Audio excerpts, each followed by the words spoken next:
Okay, good morning. It gives me great pleasure to welcome you today to our Aero World Language Workshop. I'm Cam Chauhan. I'm the Executive Director here at ECIS. I want to say a huge thanks to Dr. Christy Brown, who's with us this morning at 3 a.m. and she's deeply committed to this work and the team that tirelessly work alongside her. Rima, Holly, Julio, Hanida, Dr. Laurie, Mohammed, Daniela, Martina, Linka, and Laura. Today, perhaps more than ever, being able to communicate in a language other than one's own language should be a non-negotiable. Global competencies are such an important skill, and languages are central to this. If the world ever needed multilingualism and multicultural citizens, it's now and into the future generations. ECIS are really happy to be working with and to support the ongoing work of world language teachers globally. Thank you again to the Aero World Language team. Thank you for joining us on a Saturday and putting together this really interesting and exciting workshop. I'll hand over to, is it Martina? Linka. Linka first. Linka, sorry.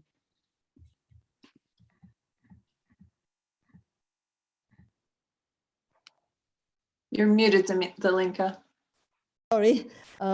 So we would like to greet everyone this morning. It's a Saturday, so especially the people who are not in our region to join the ECIS World Language Group and the IRO team. We are representing with Martina the World Language Subject Interest Group from ECIS. And we're really, really pleased to see so many of you together to talk about this curriculum and also about how to integrate social and emotional learning in our units and our classes. Thank you, Cam, for introducing us today, and I'll pass it on to Martina. Thank you, Delinka. So I would like one more time to thank all of our colleagues who represent the Aero World Language team, as well as the ECIS SIG. This workshop is a collaboration between the Aero World Languages team and ECIS. We would also like to greet our colleagues from the region, European region, CISA and ELMLE, who are also here in the large numbers. And we are very happy to have over 60 participants in this workshop today. So what we will present some practices from our own classrooms today. And we are also going to give a section of about 15-20 minutes at the end for questions, answers, and possibilities to share and comment with some of all your own experiences. For the practicality reasons, we are not going to have a question and answer session at the end of each presentation, but we will, as I said, have it all at the end. So one more time, welcome to everybody. And I would like to give word now to Dr. Christine Brown, who is the regional officer for Western Europe, representing Department of State, but also who is the leader of our Aero World Language project, and to whom we are very grateful for all the wonderful initiatives of the project and support throughout the world and throughout the region for the language teachers. So, Christy, I'm giving the word to you. Thank you, Martina. Thank you, Delinka, Cam. Thanks to the amazing team of teachers that I've worked with, administrators, over the last 15 years, actually. Our project isn't a new project. The part we're going to share with you today is relatively new, but our entire team represents these little blue and red dots from all over the world. So I'll talk to you a little bit about that, but we wanted you to see the whole team. Our team is on today from every continent.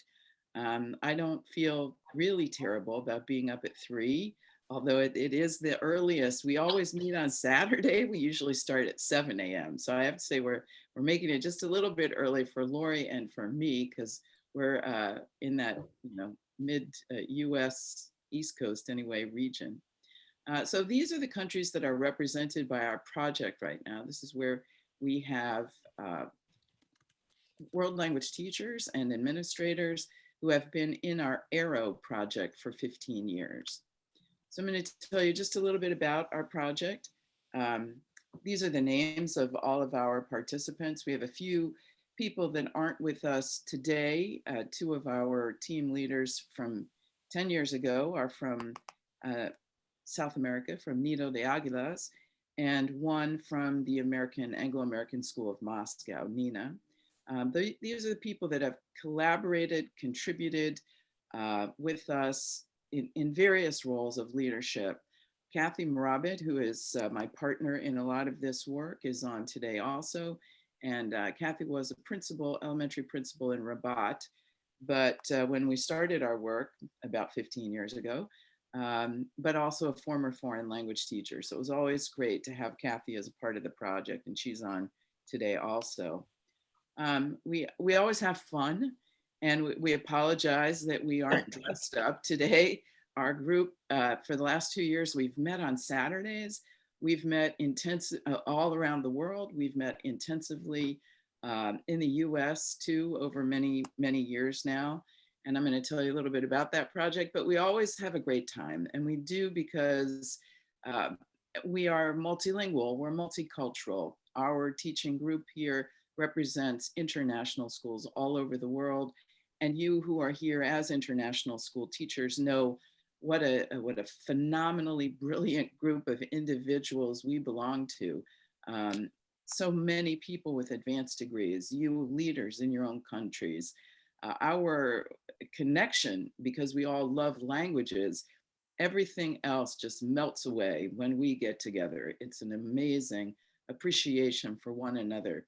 And that has continued, and we have grown as adults and learners, one from each other. So we want to grow with you today. We're so excited that Delinka and Martina have worked with ECIS, which is my region, and I know Cam very well in ECIS. They've worked tirelessly to set up some new ECIS SIG for world language, and we're happy to their colleagues whom we know worked so hard with them to contact so many of you, both in Western Europe and around the world. So new friends, new fun, new ideas, new really good things for students, I think, we hope. So long story short, what is the Arrow project? About 2000, the United States Department of State, which is our foreign ministry in the United States. So these are our diplomats. And we have a small office there, 5 individuals. I'm one of them, but this office has been in place for 60 years. So each of us, and we're not the people that have been there for all 60 years, fortunately, but we have accepted this job from our predecessors with great joy. It's a challenging position because our job is to ensure that the 22,000 students whose parents are diplomats and other members of other agencies, all kinds of international agencies, nuclear proliferation, science, every good thing about what the government can do, that their children, when they're out in international schools, they have a continuous and exponentially expanding experience in every content area. The 5 of us oversee 200 schools around the world.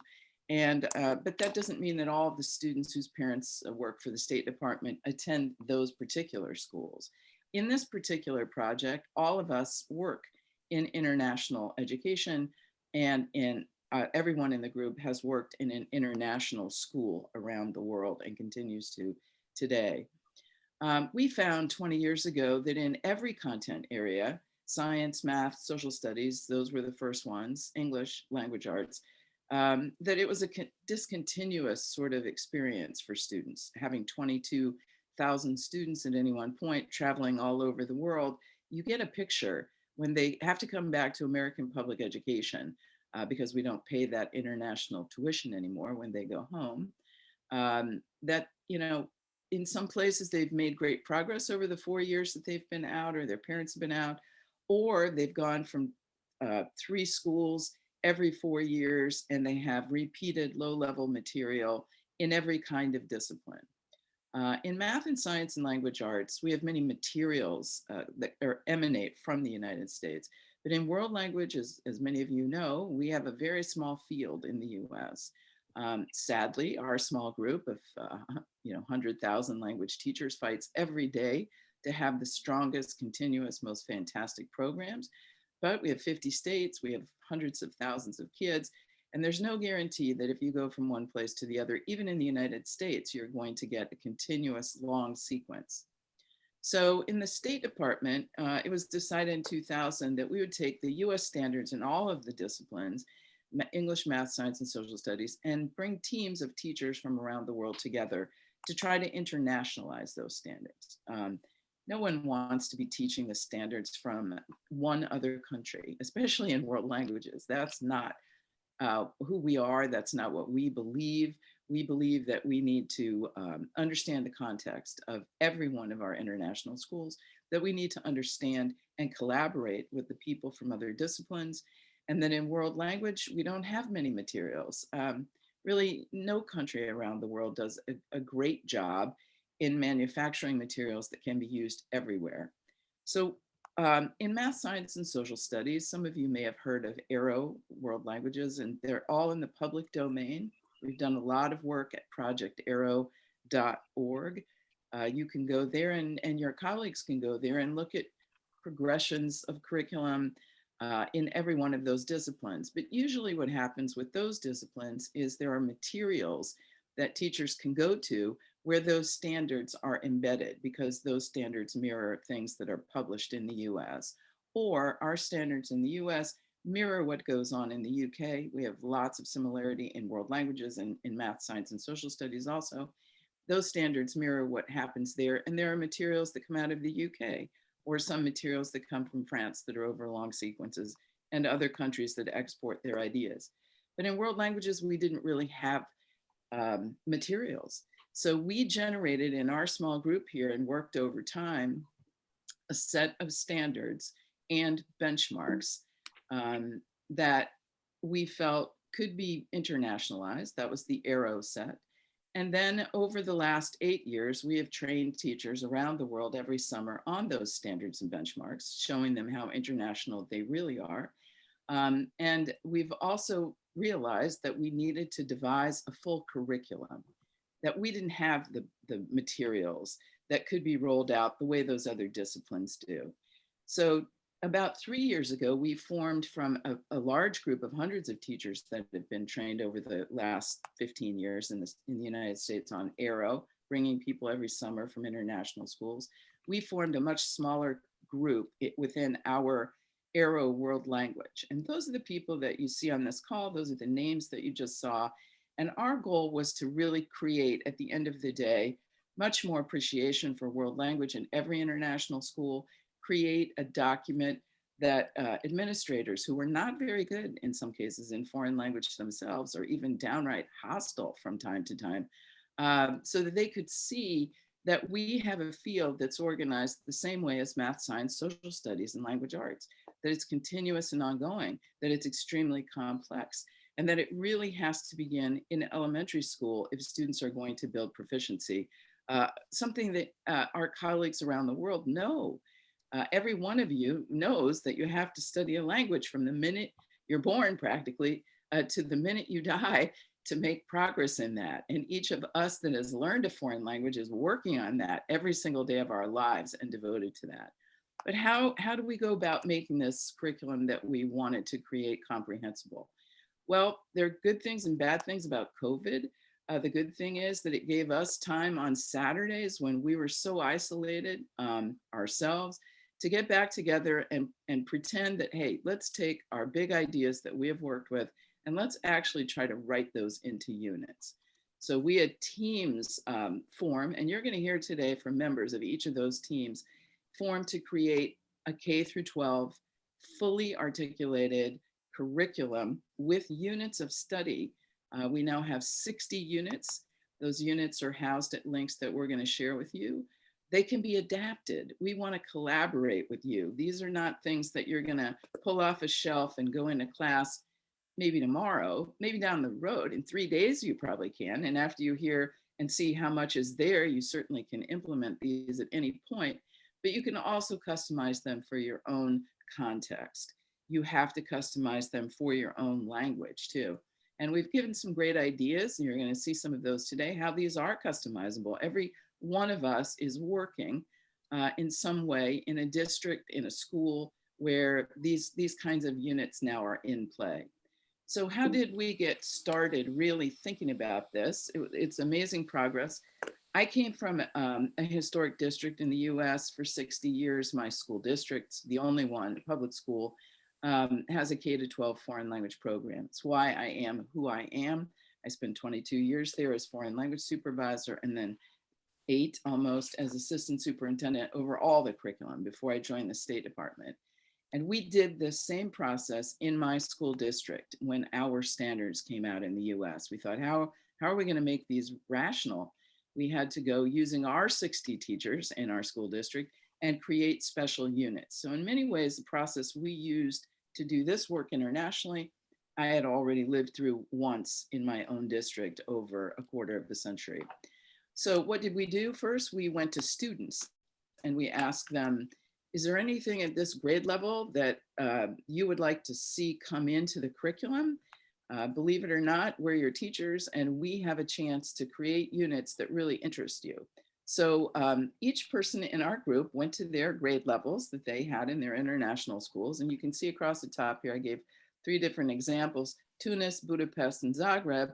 We asked the same questions of all kids. Believe it or not, we came back together again, synthesized these questions, looked at the standards and benchmarks that we had over K-12, debated our own competence in taking these ideas and affixing them to grade level units.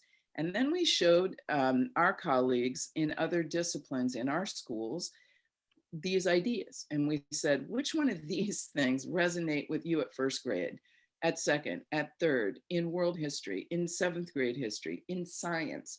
Which one of these big ideas could we, around inquiry, so these are units in schools where IB is the focus, or many other countries' curricula, including the US, where we put inquiry at the center. Which one of these ideas could help you? What can we take off your plate as that classroom teacher at first grade? What could we reinforce by either pre-teaching this content, co-teaching the content, or reteaching the content? So there's an idea right there that emanated from a woman in the US named Heidi Hayes Jacobs, and it's been a powerful concept through our group for 15 years. We know that as kids get better in any language, but all of us speak English here, most of you as a second language, that you've got to have academic vocabulary from grade level to grade level, from language experience to language experience. It has to be used.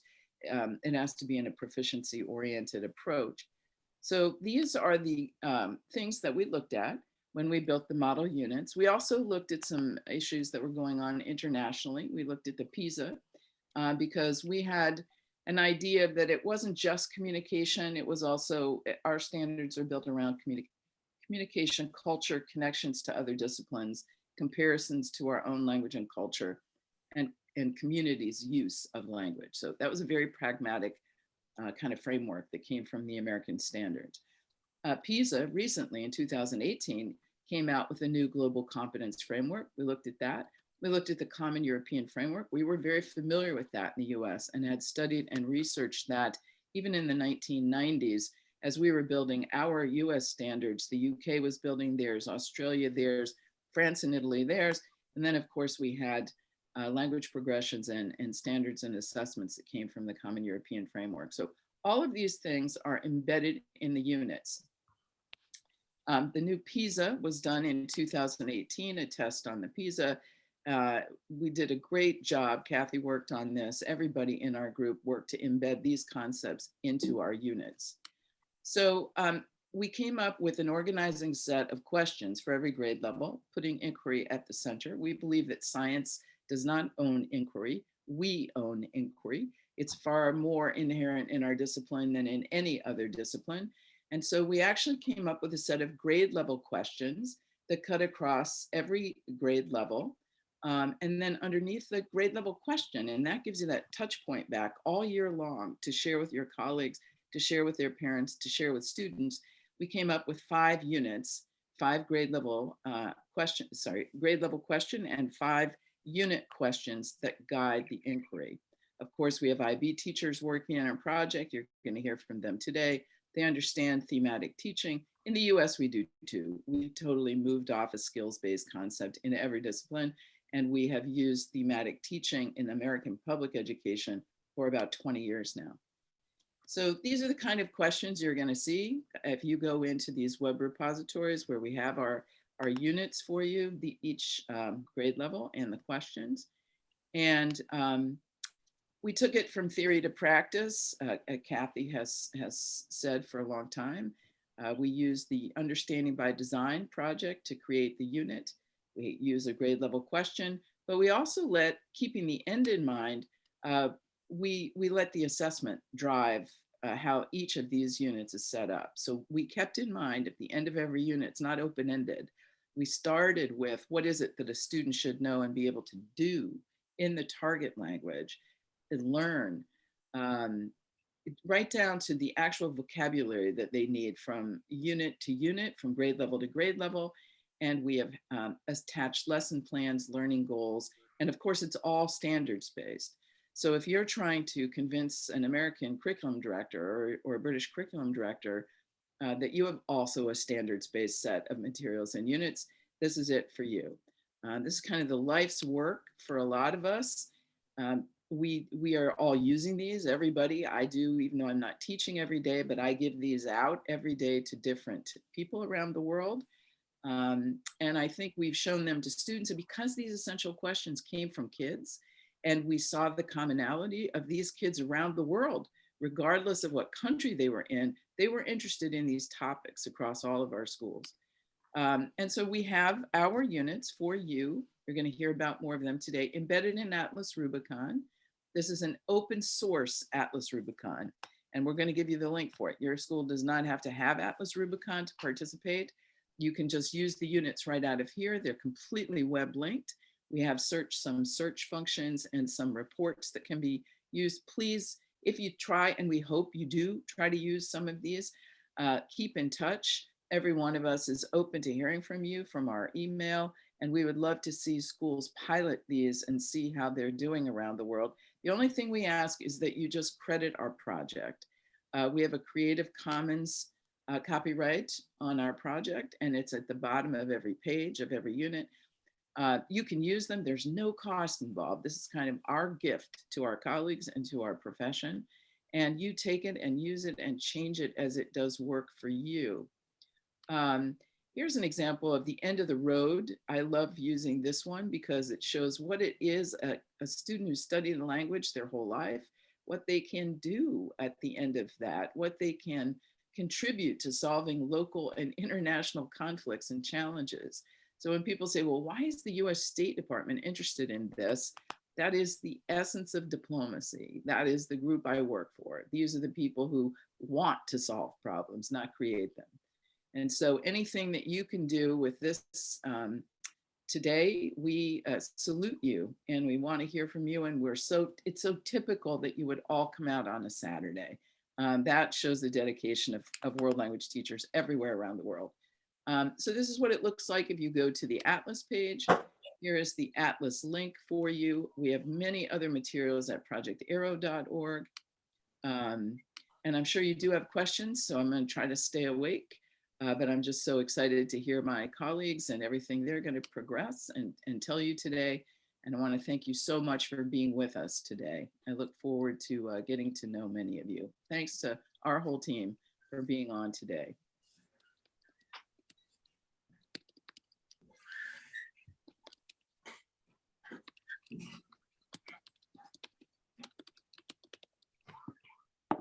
Okay. We would now like to announce Rima. And Rima, you can introduce yourself. Hi, everyone. My name is Rima Nasser, and I teach at the American School of Doha. I teach from K to 5. I'm honored to be part of the group, of the ERU group. Today, we will be talking about the social emotional learning in elementary world language classes, how to help and make the transition easier for our TCK students and new kids going to our school. What does TCK means? It's the acronym for Third Culture Kids, or we can say CCK, which is Cross Culture Kids, someone who has spent significant part of their developmental years in cultures other than their parents' national or ethnic group. This can result in cultural identity confusion, multiple language skills, high degree of maturity and independence, and and also a discomfort with settling in any one place for a long time. We have a lot of our students that will not feel comfortable with the new environment when they move from one place to the other. As teachers, we go on a journey of growth. What is unique about our profession is, as educator, is being in the daily life of our student, giving us the opportunity to understand them by looking into their eyes, having a unique position to have a positive influence in their lives, by guiding, inspiring, encouraging, and building confidence, being available for them along the way.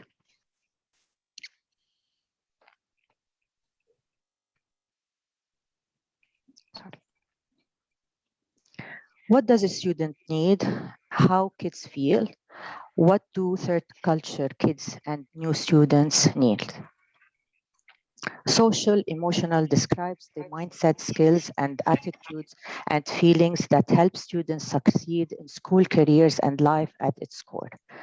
Social emotional learning focuses on students' fundamental needs for motivation, social connection, self-regulation as prerequisiting for learning. Schools are using social and emotional learning curriculum to help students develop interpersonal skills and learn ways to solve problems peacefully and to help our kids be lifelong learners. We would like to emphasize that across the curriculum, we have been embedding social and emotional learning into instruction because it is a powerful way to help students connect and engage in learning, both teacher to students and students to students. Interaction improves as the focus is on developing relationships through awareness, communication, and reflection. As we can see here, we in social emotional learning, students can learn cognitive skills like metacognition and learn from skills that are being demonstrated and self-management, psychological skills like empathy and compassion, or competency-based skills like collaboration and discussion.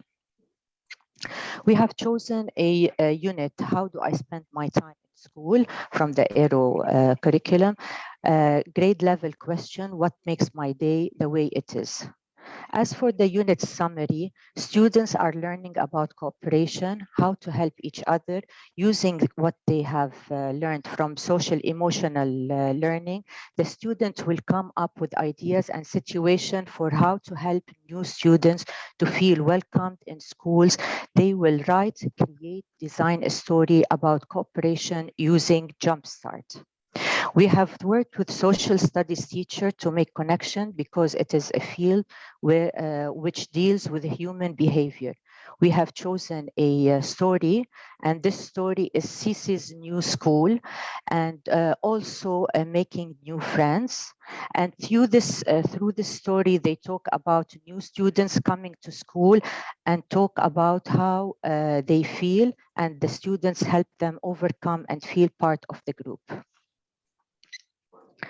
We talk to our students, and after we have talked to them and asked them to come out with ideas to help new students when they come to school.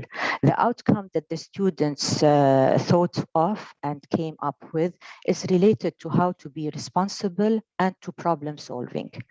As we can see here, the ideas that our world language students came up with that would help their friends feel welcomed: encouraging kindness, understanding each other, taking responsibility, showing empathy, and practicing problem-solving skills. These students thought about this, and they came up with all of these ideas, and they decided that they are going to take pictures of the students doing an act of helping their friends and putting these pictures around the school. Also, we have big TVs in the school, and the students will put these pictures on the TV screens, and so everyone could see, and that would encourage others to help and act when they will see a friend that needs assistance or help. After that, we did also the student did some research, and after doing the research and brainstorming, they came up with an idea of putting a poster with a stem of flower. And every time a student will help a friend, they will put a petal on this flower, as we can see here. They will see what the class, at the end, they will see what class will have a full flower first, and this class will celebrate by having an extra 5 minutes for recess. We also gave the students the opportunity to practice what they have learned. This helped our students to try new skills they have recently learned and then transfer them into a new context. This gave them the chance to apply the skills that they have learned. So the students wanted to make a story that they will share with friends in school to spread awareness on how to help new students in school by using an app called Story Jumper. As we can see here, I'm going to click on the site. It's student friendly. It is very easy for them to use. And the way it is done, sorry. We can see here if you can have a box, a text box, and you can type anything that you would like to type on it. And then you can have pictures that you can use. Here you have props, design characters. Here you can take scenes. You can also upload some pictures. And in the end, the students can put their voice in the story. After the students are done with it, they can also edit, comment, and share and publish it. I'm going to show you an example of what my students have done.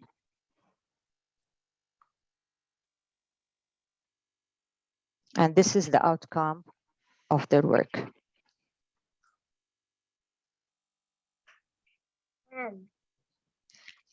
I'm sorry, I'm just going to stop it for a minute and share again so you can hear the voice of the students.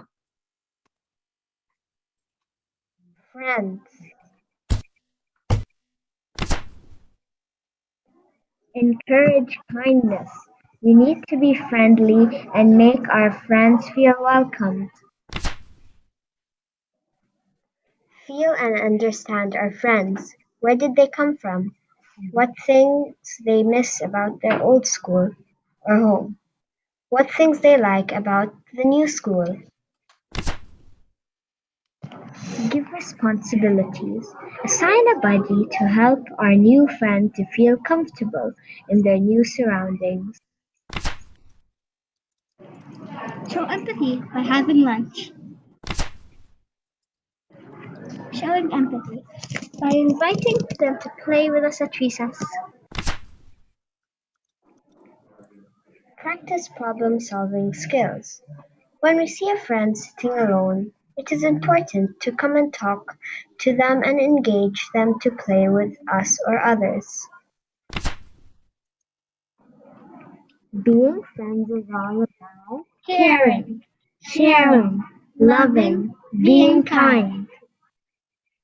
As you can see, the way they did the book, it's very easy. They loved the idea, and it really made a difference. And we will give the opportunity for the students to share it with others, going into their classes, reading it for them, and we will be also sharing it when we have an assembly. And I hope we will have it soon for our students.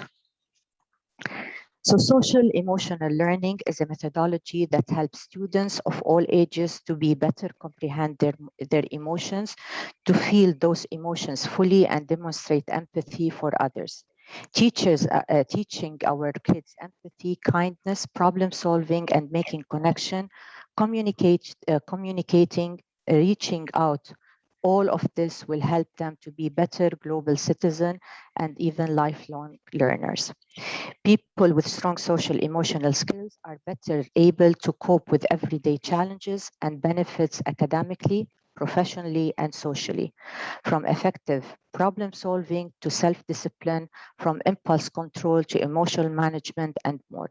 Social emotional provides a foundation for positive long-term effect on kids, adults, and communities. Thank you very much. And now it's Lolis.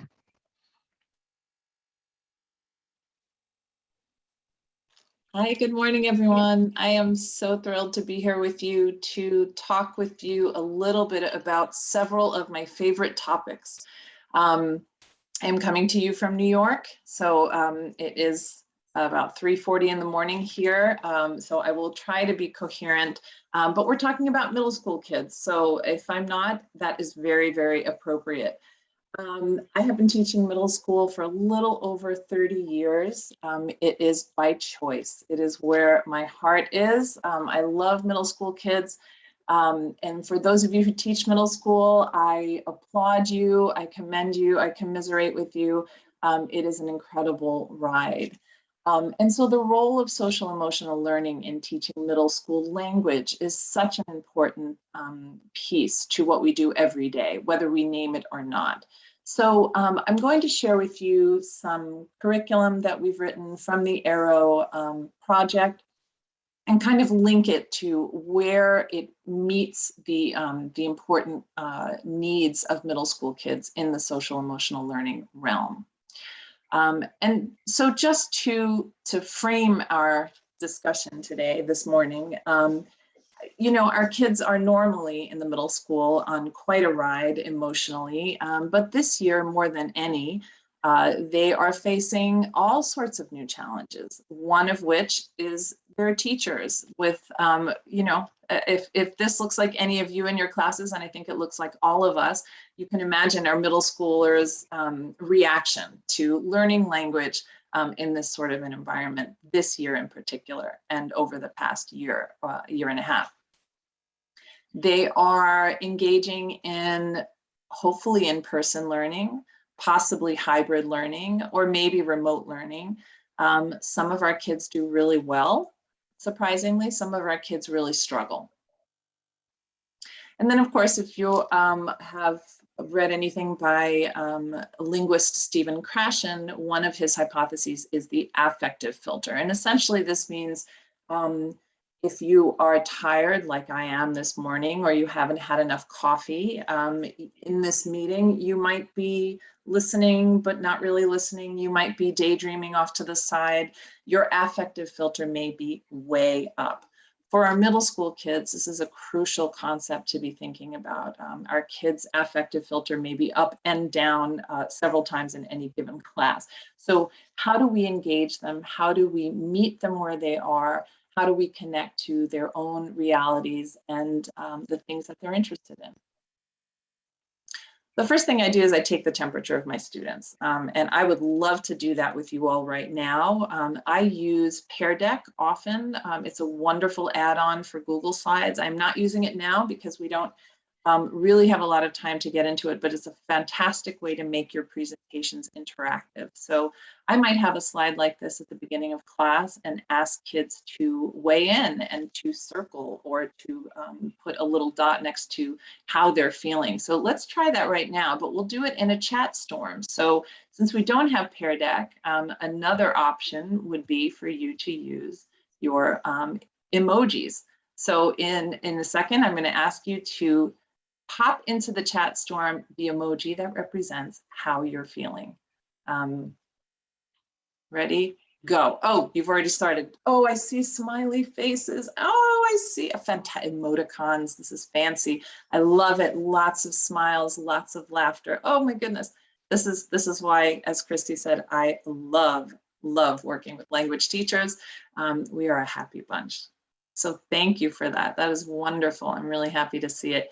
So taking the temperature of your kids, and we do this all in the target language. So I am a Spanish teacher. I've also taught French and ESL, but this year, 6th grade Spanish is my joy and passion. So we will start the day by taking the temperature. I want to frame some of the things I'm sharing with you today in social and emotional learning, and the Castles framework is particularly rich for this topic. I highly recommend having a look at it if you haven't already. I love looking at the Castle 5.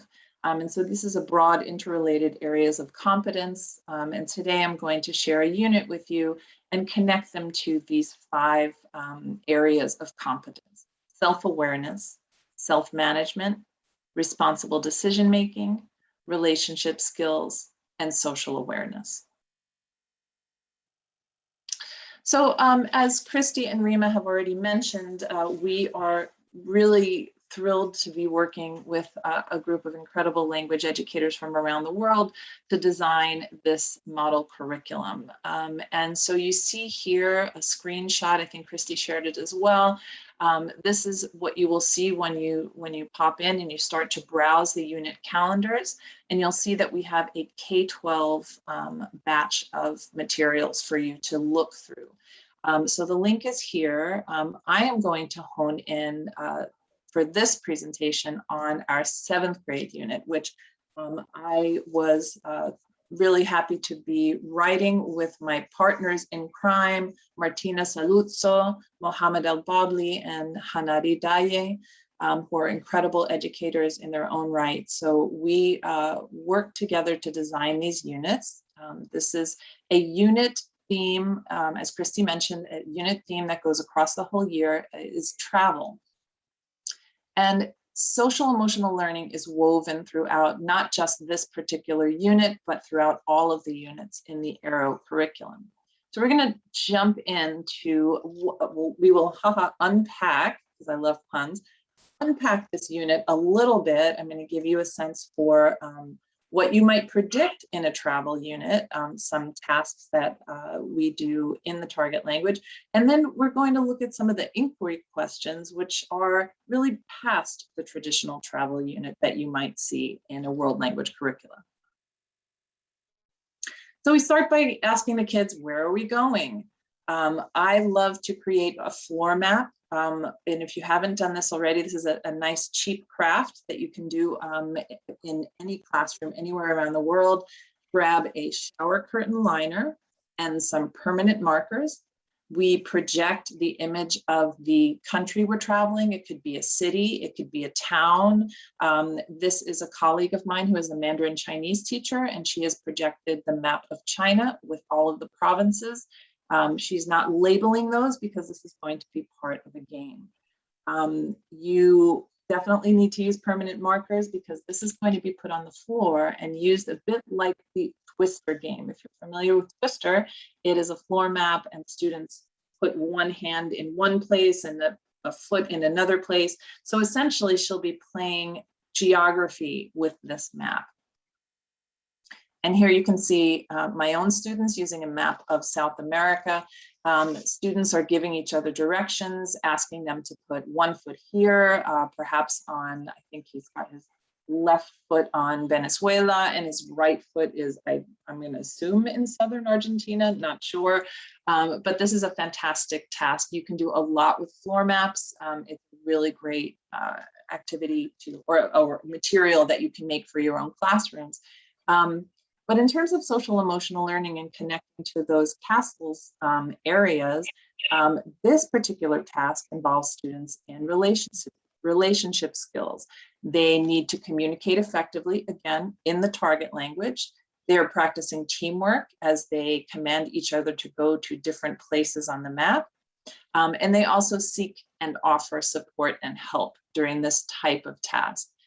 We can also get down on the floor close. Arima was talking about elementary level kids. With elementary kids, I like to get a toy car or a toy plane or a toy boat. They can give each other directions from one place to the other. There's a lot you can do with this particular idea.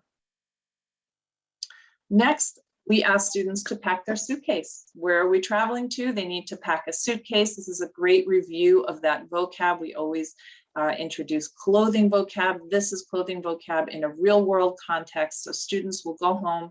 I use a file folder for this.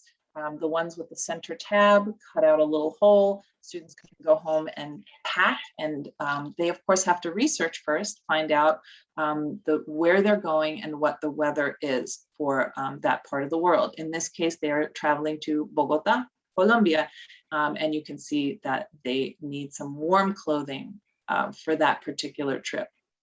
So in looking at a task like this, we are connecting to the social emotional learning skill of responsible decision making. And you know, for middle school kids, this is a big one. So they need to learn to make reasoned judgment after analyzing information or data. If they're going to Bogota, they're going to need a hat or a scarf.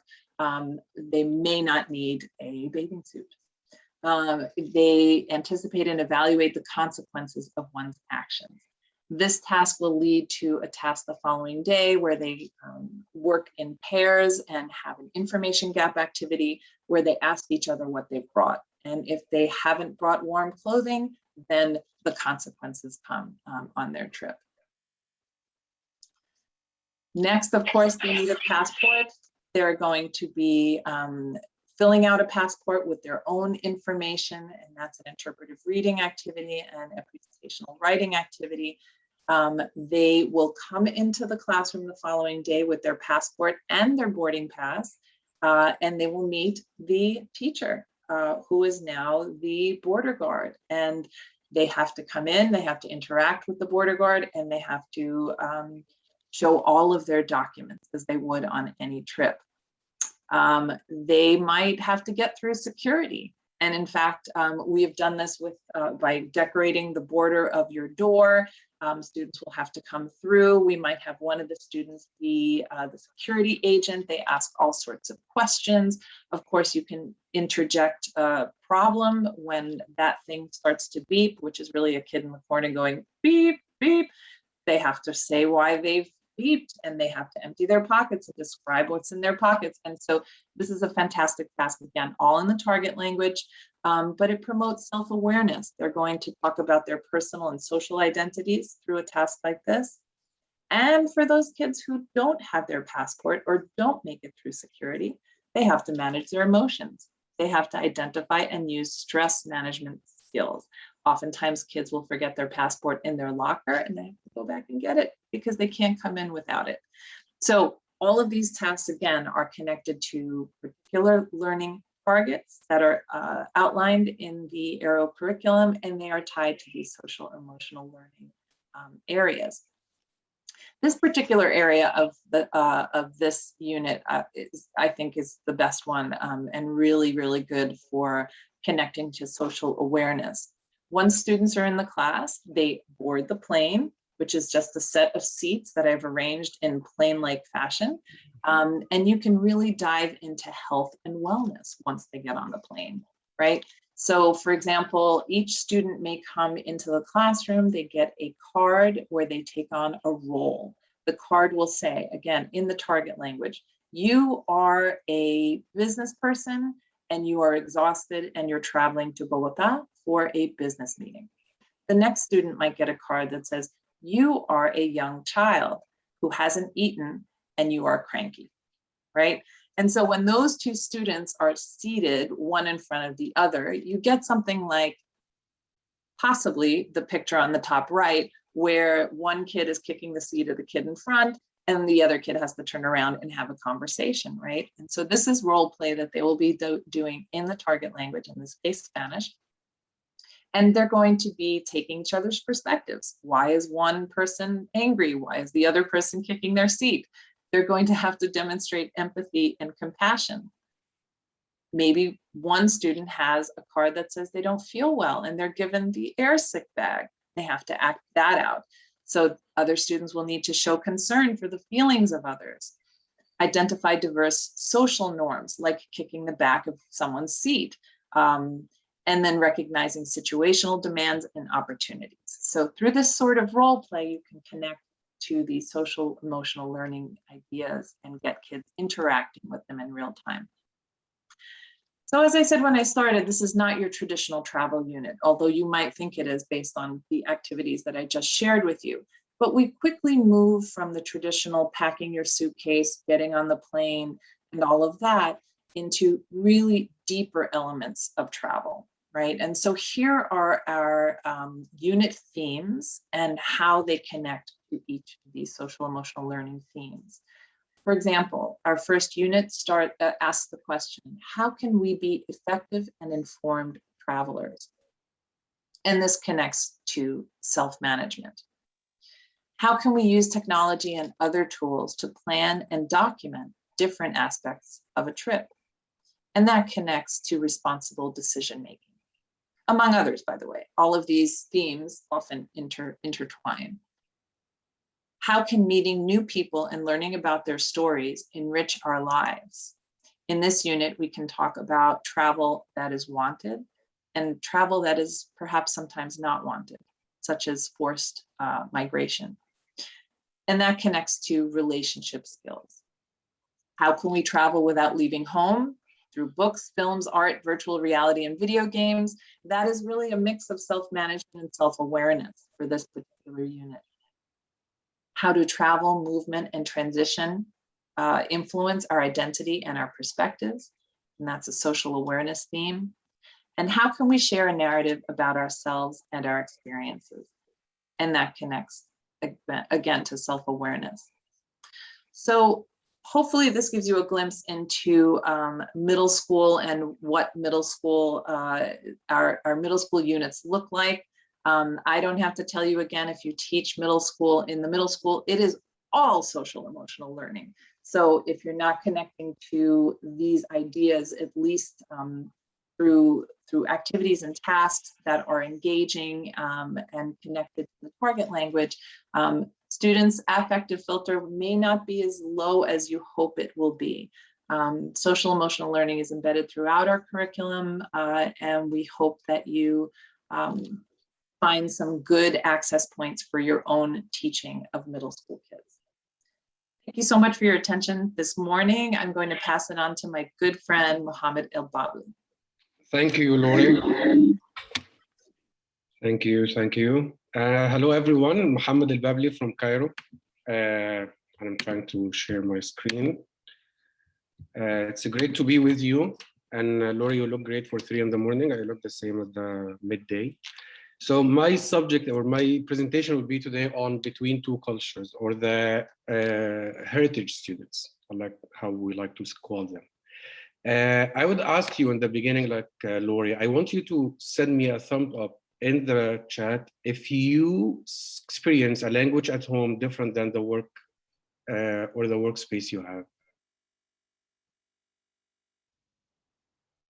If you speak the language with the family that's different from the language you speak at work. Okay, only Daniela. If you have a student in your class, at least one student who speak a language at home that's different from the language you use in school.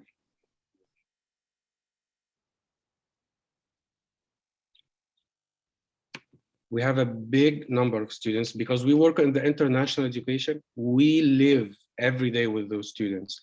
Ourselves, most of us are third culture adults who travel around and work overseas. So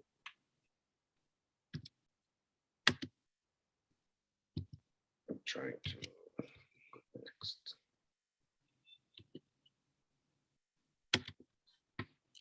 Maybe that's right. Mohammed, do you want me to try and access your presentation from the? I'm trying to go to the next slide, but it doesn't work. And I can try one more time. You want me to share your presentation? Yeah, of course. Sure. Just stop sharing and I'll see if I can jump in by sharing it from my screen.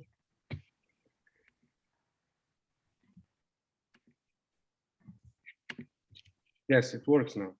Works. Okay. Okay. So, sorry guys for this. So how did I develop this interest for the heritage students? Okay, you're not sharing. I'm not sharing. Okay, Shall I share or you share? Let me try one more time. If it didn't work, I will let you share. I can leave this like this. I don't need to have... I think leaving it like that in that mode makes it work. Okay. So how did I develop the interest for the heritage students? I grew up in a school, I think my first 30 years, I was dealing with one language. I was monolingual, I was monocultural. I didn't need to speak any other languages. I didn't need to know about many cultures. I was not interested in this. I was like thinking on we and they, us and them. That's how I was thinking. And I started to, in 2005, I started to work in the international education, and I joined the school, and I started to hear about those kids who cannot speak their language, especially Arabic, because I work in Egypt. And I was saying, like, what a shame, like, how come they can't speak their own language? It's here, his name is like Omar, Muhammad, and they can't speak Arabic. I didn't understand how this can happen. I start to judge everyone. I start to judge the students, the parents. I see like something wrong is happening here. And I have two kids. I promise you this presentation won't be about them. I have two kids. One of them started to join the school I work at. He joined the school at grade 2. He already was fluent reading, of course, speaking and listening and communication. He joined the school. He was doing fine in both languages, developed English, his Arabic was already there. So he joined the school. I start to see like some changes, few changes, but he was managing to be bilingual, truly. And I have a younger girl who joined the school after this. She joined the school at like when she was 3. She was speaking Arabic, of course, before coming to school, but the more she learns, the more she develops in the school, the more we see Arabic is vanishing in the school, at home. And of course, we speak Arabic at home, only Arabic at home. I have to speak Arabic at home. I cannot speak like this at home. No one will listen to me. So I was shocked, like everyone I was talking and thinking how this can happen. It happens in my own home. I'm the Arabic teacher.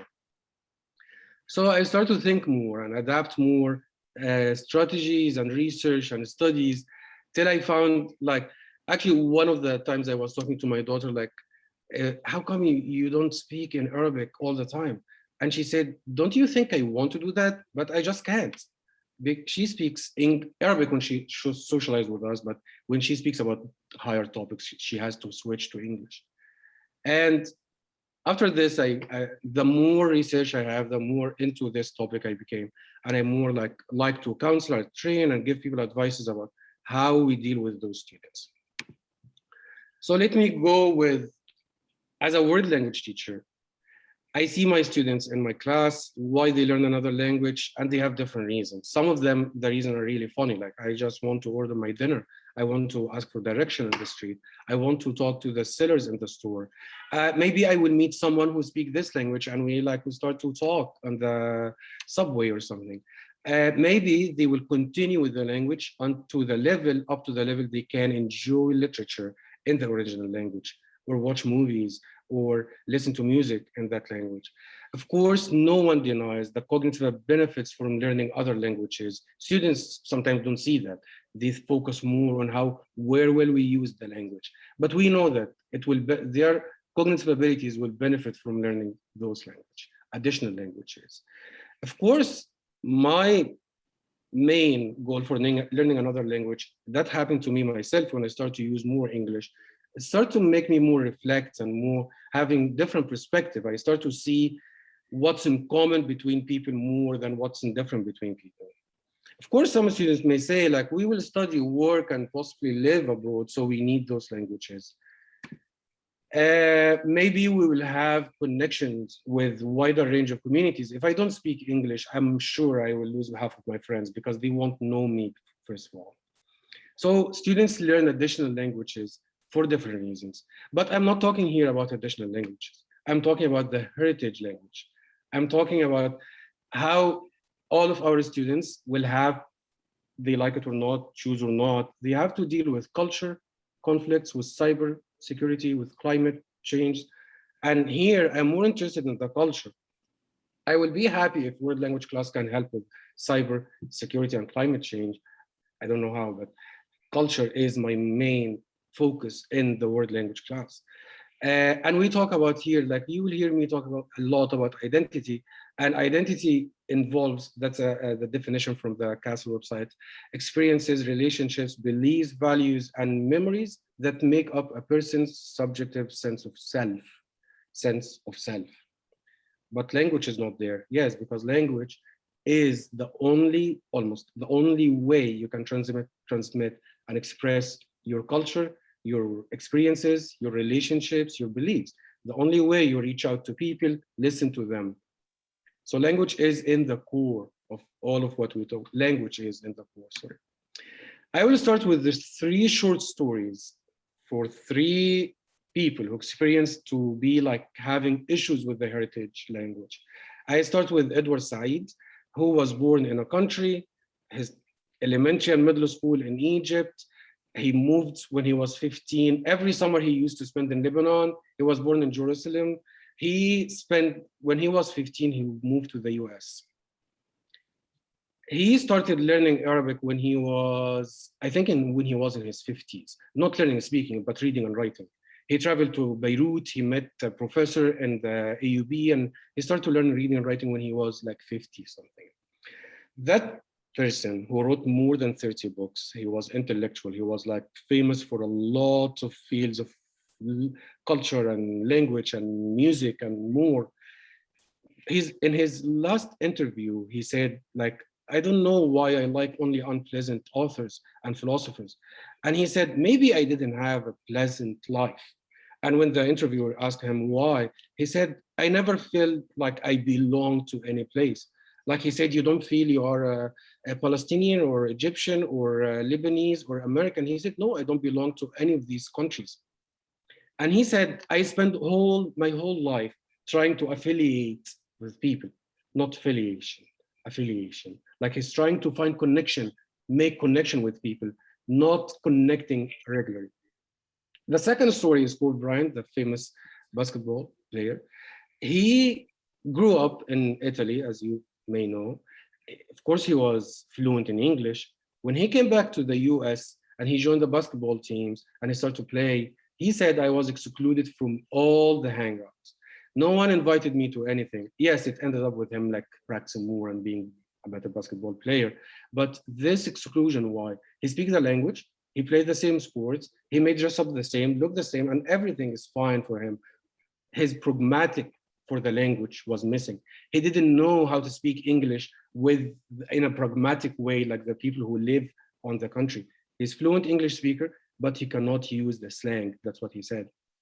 And we have the third story, Barack Obama, who also grew up abroad, and he was telling the story about how his mother has to wake up every day in the morning, like 4:30 in the morning.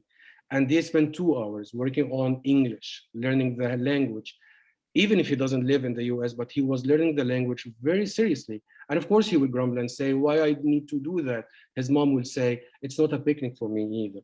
But we have to do that. You need to know who you are and what country you come from, and you need to know what that means, language and culture. Those are the 3 stories. But also I will say here or give you here some types of families I experienced myself and I saw with my students. I saw families, they raised the child in a language and then enrolled them in a school that doesn't speak that language, that doesn't know this culture. Those students go to the school and they get shocked in the beginning, like what I'm saying, I don't know how to express myself. And they start to live like in a shell, like try to like find solution. I don't know how they deal with it. So how do they manage this? Also, we have families who raise child in a language of the community or of the school. And if they say, you know what, you will go to this school, we'll focus on this language, start new, and they forget about their own heritage language. And of course, that students, when they go back to the family gathering and they start to feel like, why I don't speak like my family? That's a big question they have. And some families, they manage to raise bilingual, bicultural child who has presence in both communities. who can have the voice, who can make connections, who can build relationships, deep relationships in both communities. And of course, we need to prepare the child for appreciation of uniqueness and differences. They need to prepare the child to manage with confusion, because they will face confusion, believe it or not, sometimes. And they will deal with potential exclusion, maybe. It's most likely that may happen sometime, because they need to know that they will go out there and they will deal with people like who are like only see their language, only see their culture, and they don't recognize others. And of course, those child, like we try to teach them in classes, but the media and everything around them, like they feed also the other way. Those are types of families. And I'm taking the quote from Obama's mom, it's not a picnic, it's not easy. It's not easy at all. It needs a lot from the family to time management, because kids want to play sport, want to practice instrument, they want to work more on math, they want to work on their English. Of course, they want to watch Netflix and play video games. So time management is not easy. To find the time to do that is not easy. Also to have the awareness, because families need to be proactive. They need to know how to plan and keep balance. If they don't plan for this early enough, I think it will be too late. The resources is not or are not enough. Like research, studies, learning materials, you can find enough resources for first language acquisition, second language acquisition. It's not easy to find for heritage students who sometimes don't belong to either first language or second language. They are a third group of language learners. And some students, heritage languages learners, they are second language. They don't know the language at all. And some students are almost first language, but we have a good chunk of those students who are in the middle. They are not there or here. Of course, they find tutoring, because sometimes when family try to tutor their own kids, it doesn't work out, of course. So they start to find a private tutor who also like maybe has experience in teaching first or second language. They don't know how to teach heritage language, maybe. They go to school acquiring language, and the school offer first and second language acquisition only classes. Like they don't have classes for those type of students. And of course, they get shocked when they see what they practiced is not the reality. The speed, the vocabulary, the way they speak, the transitions, and they think they practice well, but they go out there and found a different story.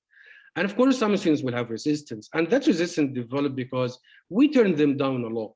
Like, you don't speak your language? What a shame. Of course, they develop resistance to this language with the more we blame them for not knowing their own language. So those students, actually, I was looking for a picture that a lion sees itself as a cat in the mirror, but I didn't find, but I said I will explain this. So questions for the heritage language learners will face, like some students will may ask them, where are you from? Even if you hold your passport in your hand, they will still ask you this question. Do you understand your heritage language? Can you speak it to your grandparents? Can you read? Do you read and write this language? And of course, they may hear this occasionally from some uncles or family members. What a shame you don't speak your own family language. And they also will have question to themselves, like they will have this monologue: which society or community I belong to? Who am I? Where is my head? Where is my heart? Which stereotypes come with my background? Because if you speak Italian, maybe you know people will think of what. If you speak Arabic, you know what people will think of. So you need to know all of this. And students ask themselves those questions all the time. So I have two roles for families and for teacher or school. For families, to maintain the heritage language learner, social emotional, you need to discuss this, you need to plan well, you need to focus on the commonalities, you need to appreciate bilingualism and biculturalism, appreciation. You need to accept the extra homework and to commit to do it. You need to keep the connections with both cultures, because we want students to see that they can have bonds with both cultures and like them and have presence in both of them. And of course, they need to develop inner peace in those students. Even if they didn't get there, they need to have inner peace with this, because having a bad heritage language shouldn't be like something like that hit your social emotional especially for kids. For school, we as teachers will have those students occasionally, more likely. So we need to build connections. We need to ask them questions. We need to relate to what we talk about in class to those cultures. We need to make these cultures seen, heard, and affirmed. We need to value the cultural diversity, because maybe in a class I say, oh, I talk about a group of people and I don't know that one of my students in the class belong to this group. So I be careful to what I'm saying in class. Considering the sense of agency for students and focusing on the well-being, because those students need to be like, not under the microscope, but we need to keep an eye on them sometimes, talk to them, listen to them. So we created, as you heard before, in a better way from my colleagues, about ERA units. We built the units as inquiry questions or themes or units. Of course, we addressed the 5 standards and thinking, and we had some units that we kept in our head what it means for students to know, like the unit for the grade 1, who am I? And in this grade level, who are you? What makes each of us unique? Because yes, you are different, but that's uniquely different. That's beautiful to be unique. And that's for grade 1.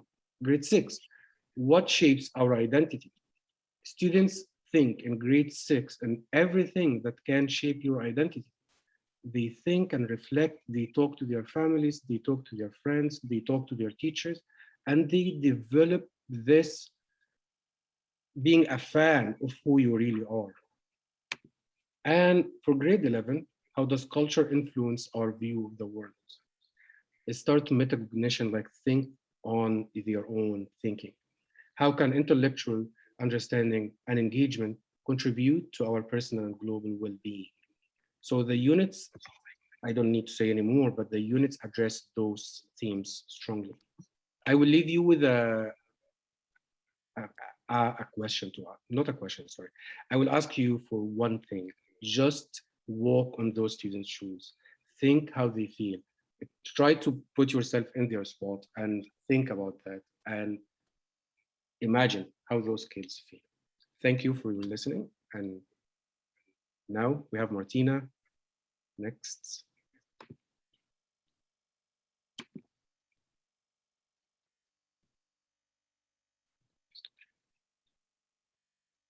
Thank you, Mohammed. Thank you very much. I'm not sure if everybody heard at the beginning in which school you are and where you are teaching. So while I get my presentation ready, can you maybe just repeat that? Yes, I work at Cairo American College. I'm the Arabic head of department, and I teach in middle school like Gloria. I have love for middle school levels, and I've been there for almost 15 years teaching middle school.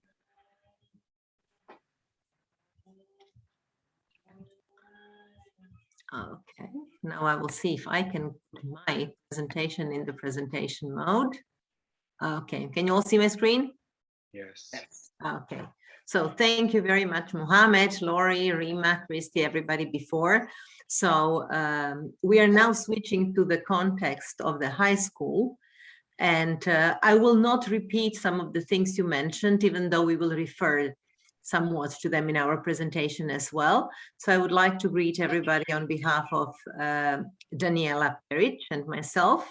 We teach in the American International School of Zagreb in Croatia, and we're also part of the ERA World Language team, as well as the ECIS SIG. So we will just give some of the examples on which we are working this year, and we're actually going to invite you how to put a step forward all together. So the examples we will give you first, we will show you a high school unit which we designed last year as part of the Model ERA World Language Curriculum. And this is a unit for grade 9, unit 2. I'm here putting a picture, so those of you, I put several times the link today during presentations, you can access it directly in the public site of the Atlas curriculum. But I also want to tell, I will tell later, that we are working this year on creating a common unit for all levels. And in that common unit, I'll tell a little bit more, but we are taking elements from other units and putting them at one place so that it is a tool that you can use and again, incorporate in other unit or teach a unit focusing on the well-being and on social emotional skills. So we'll show you how we are working on it. What we are trying to do, we as a team decided to look together at the CASEL framework. Lori, thank you very much for giving such a detailed correlation between all the things in the classroom we are doing. So we're looking at the CASEL framework.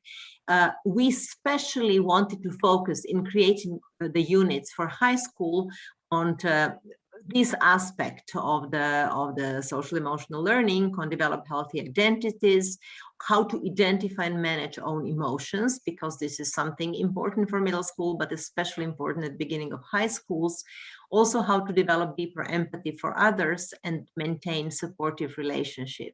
And we like to look at it from the center and instruction in the classroom and the ways how we can have a ripple effect and really make sure that it's incorporated in all aspects of the school life. So in our case in Zagreb, we are kind of happy because we are all language teachers. However, many of us in the World Languages department have some other functions in the school, which makes it easier to really spread the ideas that we have and passion that we have to other aspects of the school. So although we will start with the language units, but we really want to have that impact all the way to the families and to the community.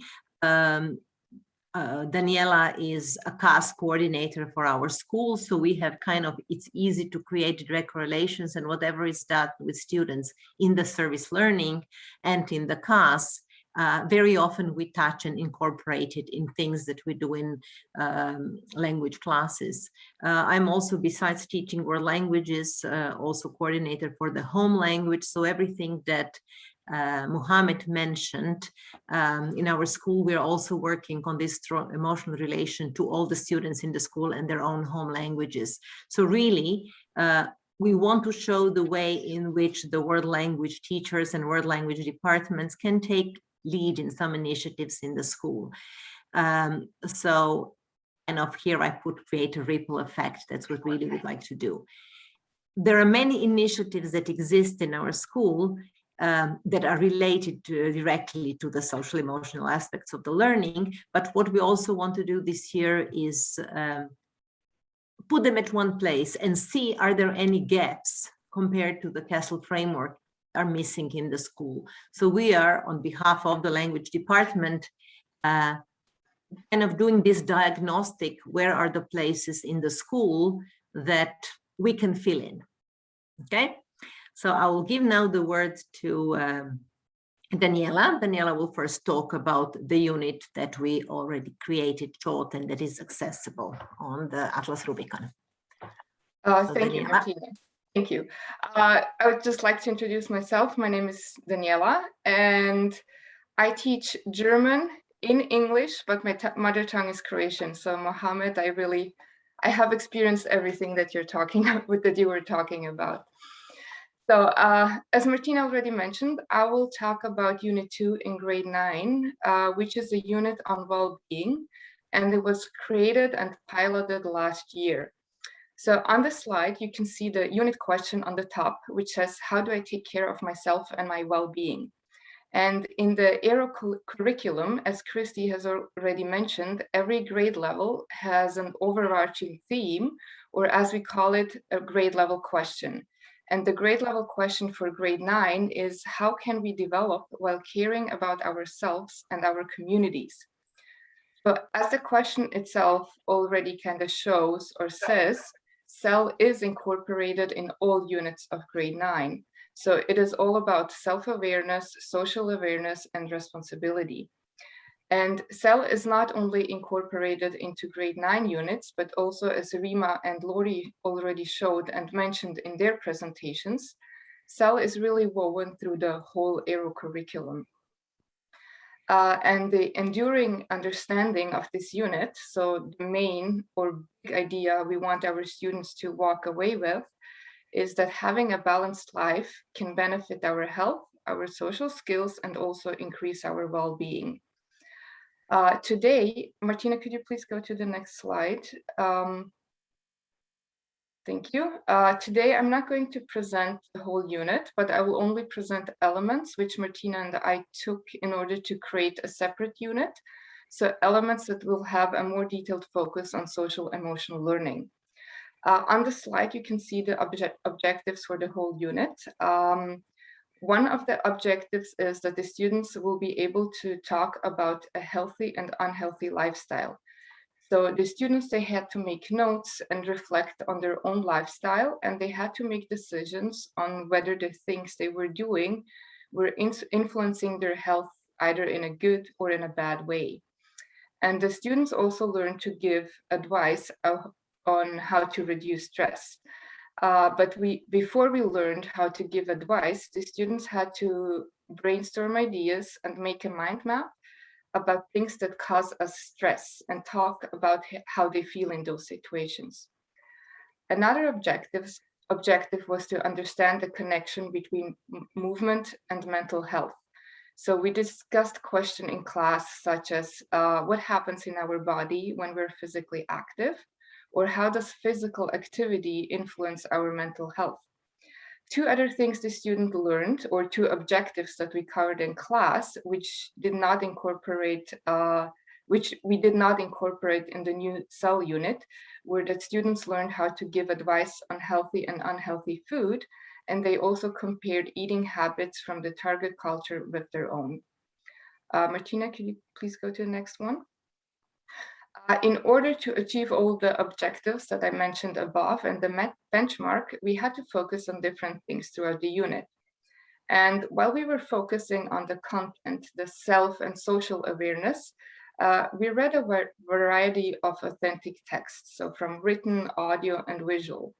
And while we were working through the different texts, the student had to make their own vocabulary list that included vocabulary that was essential for them in order to talk about health and well-being. Some of the lessons that we had also included lectures on essential structures. In our class, for example, we were learning structures on how to give advice, and the main The main focus was on the communication standard. So the students had to research and present their findings using different text types. And we were focusing on all three communication skills. So the interpretive mode, presentational, and interpersonal mode. I'll give you later a few examples. Besides that, we also focused on the culture comparison and connection standard. It's important to mention here that all units that we have on Atlas Rubicon are linked to other subject areas. So at the same time, while I was working on this unit, the science teacher was teaching her unit on nutrition and how fibers, minerals, and vitamins impacted our bodies. So that was a really nice connection, and the students did apply whatever they have learned in science in their German class. So how did I start a unit? We started with an activity called Think, Pair, Share. So I asked the students to think about the following two questions. What makes a good lifestyle? And what does the term balance mean? So the students had a few minutes to think about it and take notes before they shared their thoughts with another classmate. And at the end, we had a big class discussion where all the groups shared their results. And as a follow-up activity, the students had to write a short blog entry where they had to reflect on their own lifestyle. I used this as a pre-assessment to see what the students already know and what the students are already able to produce. One of the first assessment tasks focused on the connection between physical movement and mental health. So in class, the students had to look up the word endorphins, and they had to do further research on the topic to find out how exercising is linked to our mental health. This was a pair work activity where the students also had to apply content they learned in their science and biology units. Students presented their findings in form of a presentation. What you can see here on this slide is a screenshot of one of the presentation a student did about yoga and what effect breathing and meditation have on us. And this is done with students who have had German for 8 or 9 years. Another task throughout which we practiced giving advice and essential sentence structures was to create a brochure that is promoting a healthy lifestyle. So the focus of the brochure was not so much on the content itself, but more on the language structures. So the students were required to use imperative form and modal verbs here in order to give advice. And what you can see here are 2 examples of brochures that the students in class created. The last task, which my students, I would say, liked the most, was to write a script for an interview. So they had to pretend that one of them was working at the TV station as a presenter or interviewer, and the other student was a famous nutritionist and fitness trainer who came to the show in order to talk about the importance of health and of a healthy, balanced life. We were actually supposed to do this in person, but unfortunately we went into a short lockdown 2 days prior, and the students had to present their project virtually, which actually turned out to be even better because the student could use sound effects on their computers, and they also dressed up. And I have to say they had a lot of fun with presenting it. And for their summative, the students had to analyze and reflect on their own lifestyle and write 2 blog entries in which they talk about it. So they had to cover all the points that we did in class. They also needed to say what they dislike about their lifestyle and make a list of things they would like to do or change. And they had to explain why they would like to change it. At the end, they had to share their blog entries with 2 other classmates, and they had to give each other advice on their own reflections. And I'm going to hand over back to Martina. Thank you.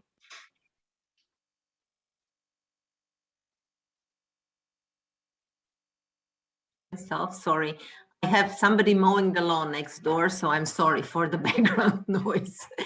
After Daniela mentioned what we already did last year, I just want to talk about our plan for this year. So plan as the whole department, we will create a common unit that can be taught at all the levels in the high school. So our aim is grades 9 and 10, but a unit that would cover all the levels. As we mentioned earlier, our whole team as well as our school supports a long sequence program. So we're looking at the program that students, by the time they are in grade 9 or 10 in high school, they had 9 years of language. So what you saw with Daniela's examples are those long sequence program students, and we are really aiming to bring them to the higher level of the IBDP program. So and this is the aim of our model curriculum. However, we all know the reality of our schools may be different. So we all have also short sequence programs. So in our school, we have those students who just started or had 4 or 5, 6 years experience. So the unit that we want to create this year, it's a unit that would really focus on the social emotional learning, on the well-being, on the mental health, and will have examples that could be used at all levels of teaching.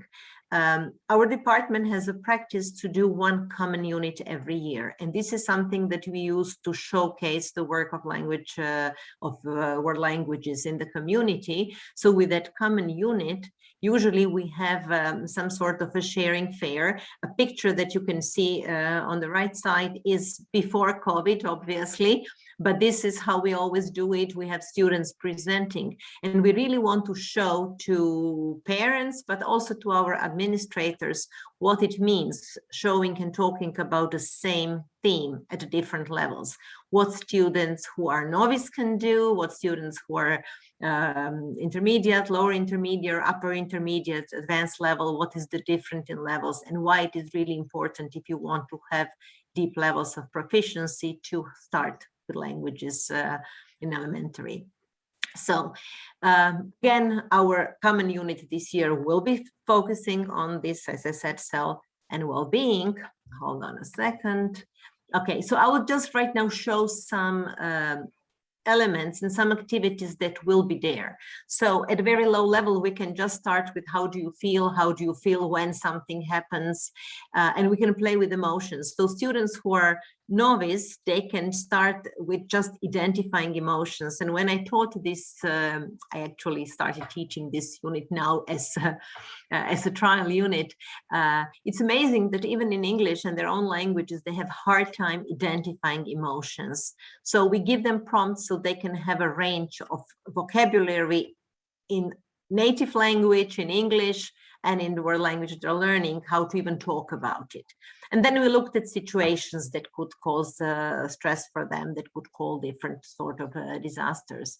So after we did some discussion, we actually came up with the types of problems the teenagers may have, and they really enjoyed talking about hypothetical problems, even though we knew some of those problems emerged as their own. They just, oh, I know somebody who has something. So we kind of created, this is in French what our students created.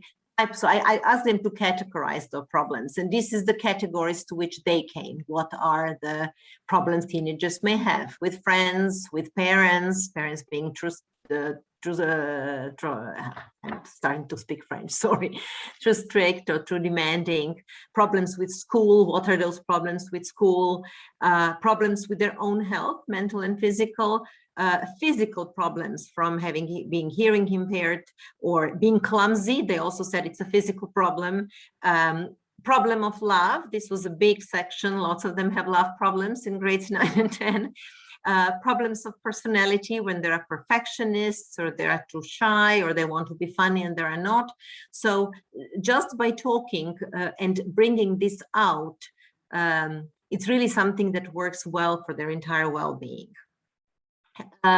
Another example I just want to share is also, we have looked at the magazine, this is now at like a lower intermediate level, that we looked at examples, some authentic resources that are having this section Courrier des lecteurs, or like where they're asking for advice. And we looked then again through reading and building vocabulary through different problems. And we were comparing, did we anticipate youth would have their problems? So we also talked about how to give advice to the youth.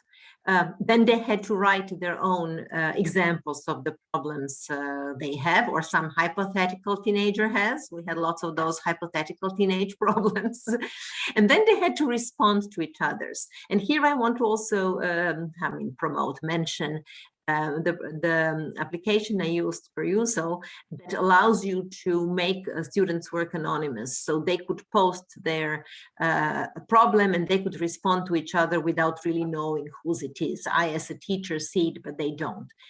And they enjoyed when people discuss their work, not knowing it's theirs. So we had lots of hypothetical teenager problems that were really useful for our class discussion. So what I want to say, and I'm just sure, I think I put out this, I was trying to shorten the presentation, but this is, we are going to incorporate elements from different units into this, we will call it SEL unit. It is still not available on the public site, but it will be available at the beginning of November. So at that time, I would like to invite everybody to just take a look. And if you have some other ideas that you want to add, or that you want to comment, if you send me a written feedback, we will credit all the schools who are willing to kind of co-create this unit with us. So again, I would like to thank everybody from Zagreb. This is some images of our school. I just want to show you for the social emotional well-being. We have a lovely school in the green environment, and we'll have time for questions at the end. So thank you, and I will gladly pass our floor now to Delinka and Laura in Budapest.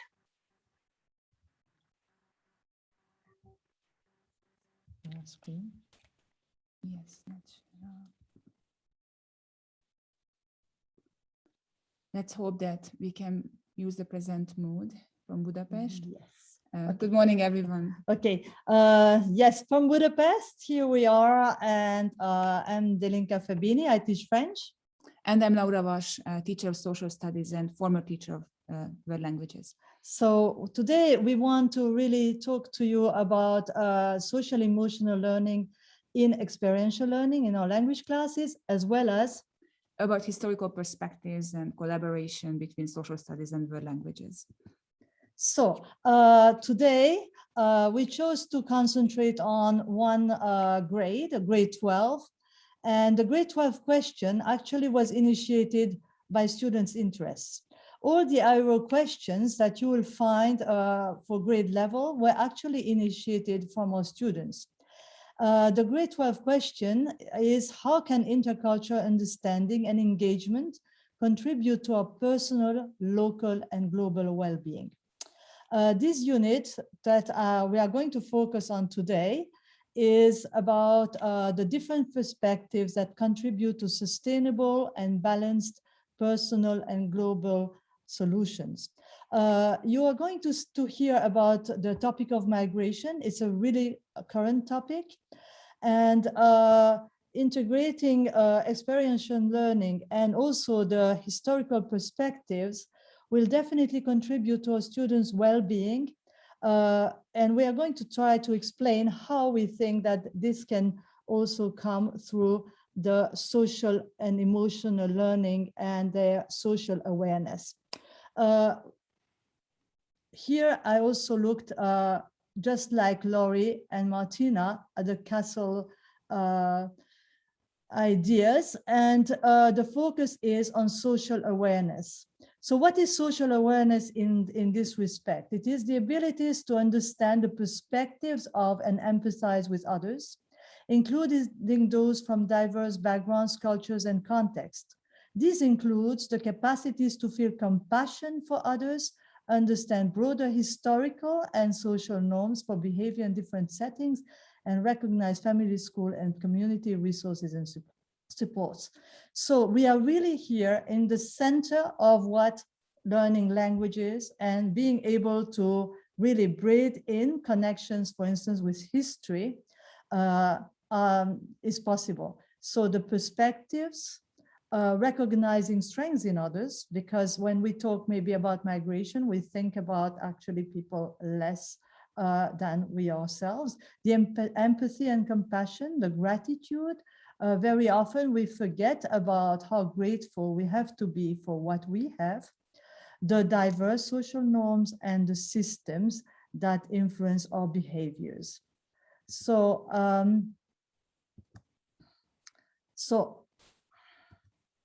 the topic of migration and global issues. I think when we focus on these topics, we can really think about all the authentic resources we have. As I am a French teacher, I want to share with you some of these really useful resources that are presenting the migration in authentic manners. The movie La Pirogue is just amazingly showing you the difficulties of migrating from Africa to Europe. And of course, it ends with being sent back to Senegal. The song Survie by Youssou N'Dour is talking about how life is very difficult in these countries and why people cannot survive in those environments. Senegal Fast Food is a wonderful song by Amadou and Mariam. The singers themselves are really a testimony to how you can become more aware of self because they are both blind. And this song is talking about a young man leaving Senegal and actually arriving in Paris. But then because he doesn't have papers, the clip is very telling you about that he's arrested and basically, you know, no hope. When we consider these perspectives, we really try to understand why these people would leave their home and also accepting the dangers. And then what can the solutions be then of us living in our comfortable lives in Europe and trying to put ourselves in this other perspective. This is where experiential learning can come in. Our school has this project with a school for deprived children and children who are deaf and mute. it makes us really compare and contrast and analyze multiple perspectives. The fact that we sponsor the education of children who are deaf and mute and are trying to be in touch with them really makes us completely socially aware of this. And I think the students understand that when we do good, we are also feeling good, as they say. I think volunteering is definitely something that increases our social awareness, and then understanding the social emotional learning becomes much more active. Now, of course, we're talking about how can we adapt this kind of unit to different levels, because I'm talking about grade 12, but with the aid of level and age-appropriate authentic resources and learning activities, we can actually infuse the same awareness in our younger students. I just want to share two examples, one from grade 6-7 students with the song On écrit sur les murs, where students wrote a story reusing the words from the song. So they enlarged their vocabulary, they became awareness of writing on the walls messages of peace, and how we can really think about making this world a better place by just really smiling. The other one is a poem, L'homme qui te ressemble by René Filambé. Level 2 students learned the poem. We shared the poem with Senegal, and we're working on actually performing the poem together. So these are all connections that help us broaden our horizon, understand that by reaching out to others, understanding their reality, we don't really look at ourselves, but also at the reality of others and how we can empathize with them. Now, how we can also connect with social studies. And I think that this is really bringing the perspective not only to our language class, but braiding in a real braid with the social studies. Right, and I'm here today as a social studies teacher to talk about these connections, because you can take out a teacher from the world languages department, but you cannot take out the world language teacher from a social studies teacher. I think these connections are incredibly important, and I try to keep it pretty short, around 3 points today. First of all, however, if we talk about social emotional well-being and social emotional learning, social studies teachers often are a little bit, I would say they would claim that this is the place we do this, of course. It's even in the name of our subject, right? Social studies.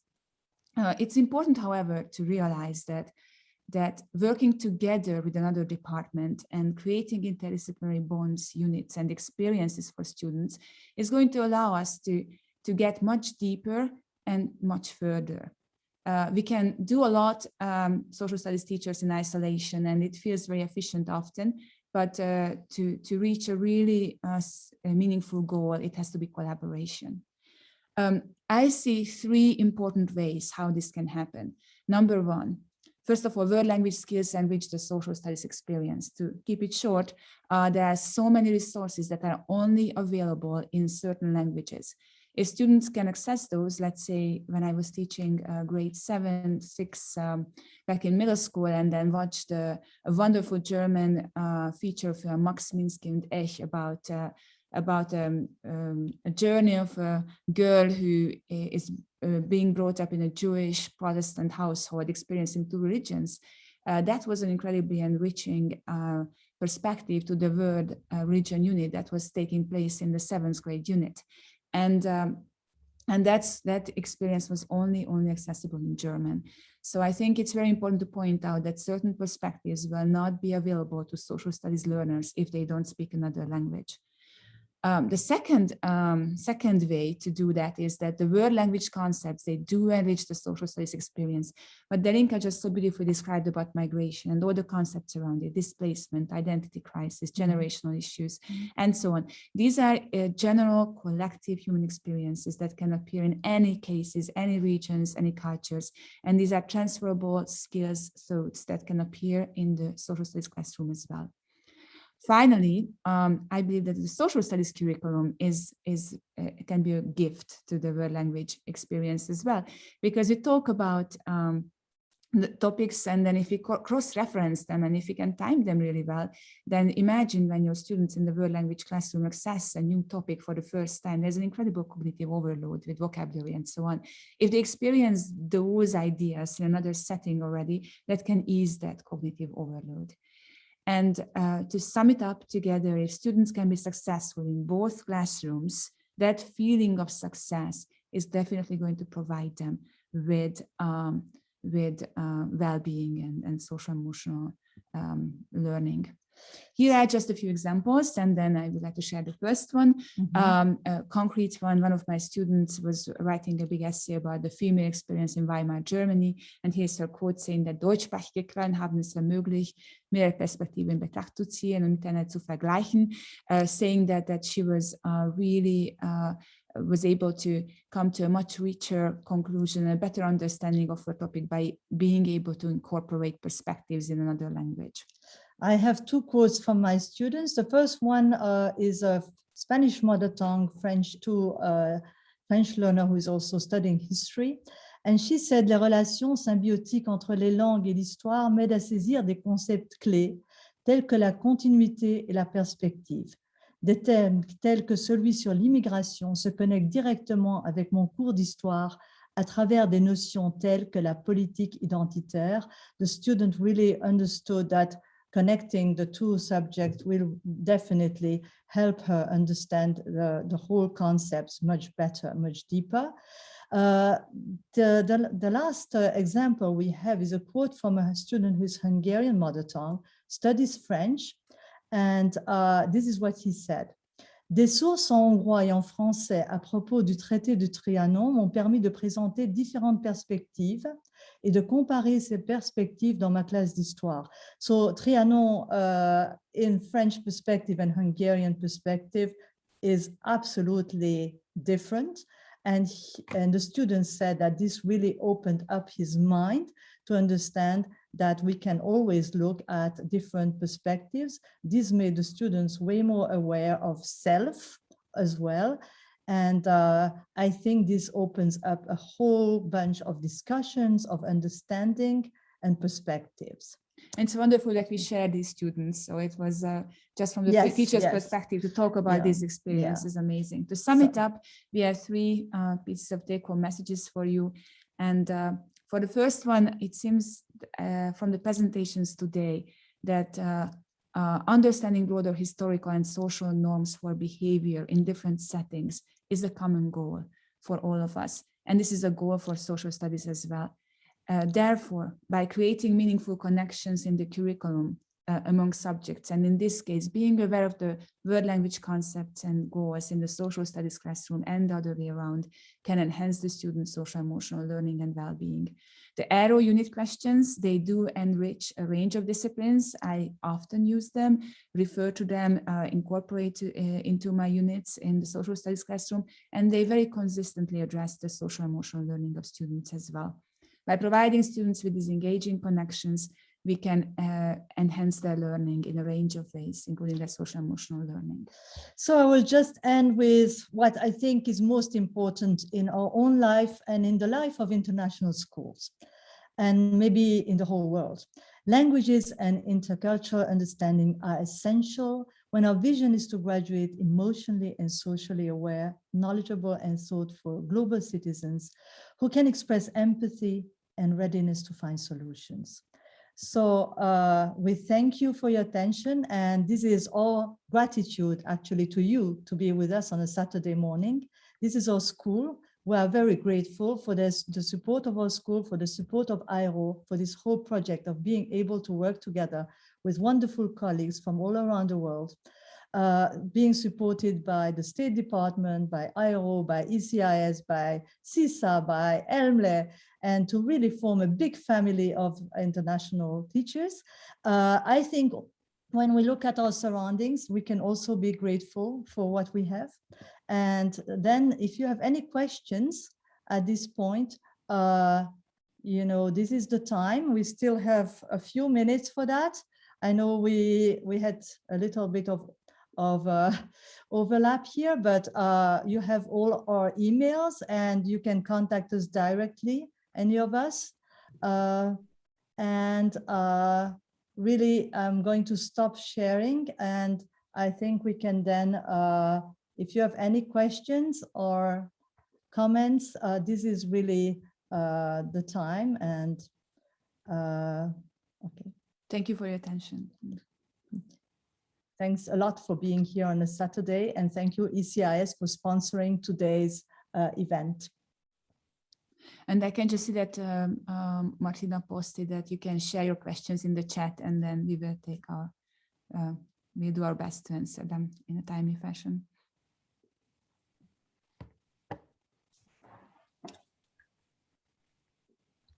Okay, and I would like also one more time to thank all the participants on behalf of the ECIS SIG. So Delinka and I co-chair the SIG, and I would like to thank everybody on behalf of the ERA World Language team, and I would like to thank Christine Brown for making all of this possible, and for being an inspiration to all of us to collaboratively work. And I'm inviting also everybody else who wants to contribute. Please look at the units. Please, if you want to teach some of the units, make sure you refer to the project, but also if you give us written feedback, we will gladly put you basically put you as a source of the feedback in the project. And our aim today was really to give you a few strategies. These are all examples from our classrooms. So hopefully your takeaway is also that you try out these resources. You think of our students, because we're still teaching students, and their social emotional learning at the moment is really essential, I think, because we are in a post-COVID or mid-COVID or before COVID time, and we know that this is very important.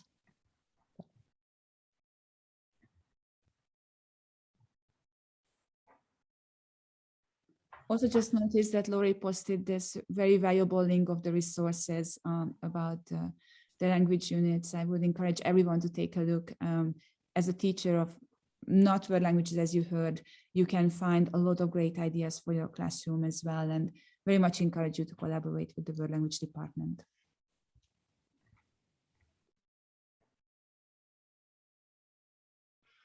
Okay, I guess if you have no questions, you are still invited to contact all of us directly. You have our emails also in contacts on the public site of the Atlas Rubicon. So thank you very much for being here. Thank you very much, Abigail, for supporting us technically, and thank you very much to CAM and ECIS for providing this platform and this opportunity that we share and present. Yes, indeed, I can just repeat what Martina said, that it means a lot for us to see so many of you here in the morning, especially Laurie and Christy, who are joining us during the middle of the night from the other side of the ocean. Okay. So this is really very, very important, and this helps our own well-being to know that you are with us. So. Christy, you want to conclude? We have 3 minutes. Sure. I was just thinking, we talked a lot here about the K-12 sequence, and I don't want to give the impression that these units cannot be used in shorter sequences. So we actually, on the projectaero.org website, have shorter sequence standards and benchmarks all over the same 5 Cs, although hitting some of the connections and the culture ones are harder in a very, very short sequence. You think about that little chart that was in slide 1. You can shorten any of these units. You can shorten your year if you're finding it's very difficult this year to do 5 units. There's nothing that dictates in our curriculum that you've got to do this exactly this way. So you can even look at the first grade unit. I thought Rima's example from grade 1, gosh, that could be just used at every grade level. Most of the units are intended in the elementaries to be able to be pulled up.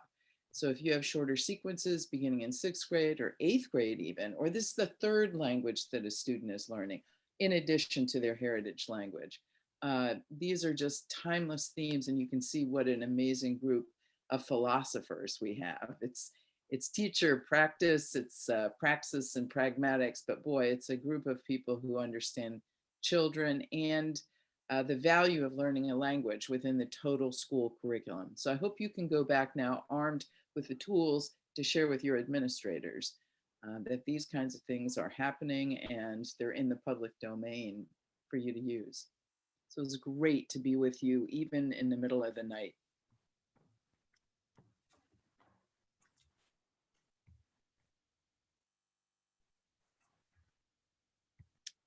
Dalinka, Martina, I want to thank you specifically for all your hard work with the SIG. Maybe let you sign off for everybody.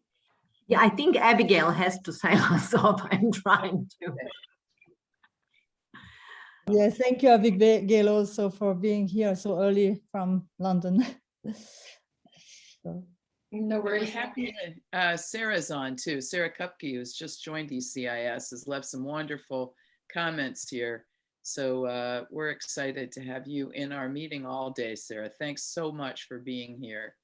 Thank you, Christine. It's lovely. And I've just so enjoyed the last 2 hours. This this is a subject that is very, very dear to my heart, and the resources that you shared is just so rich. We need to get it out there and make sure that more people are using it in international schools around the world and just sharing with you. That's what the I think that's what sustainable professional development is about, is having these kind of conversations. It was really inspiring. Thank you. Great to have you. Great to meet you. Thank you, Sarah. Flag up the 21st of October. So take a look. I've just put it in the chat. Anybody that wants to come to the event that we're having at ECIS on the 21st of October, take a look on the website. Thank you. Thank you. Thanks, everybody. Bye. Have a nice weekend, everyone. We deserve it. Bye, everybody.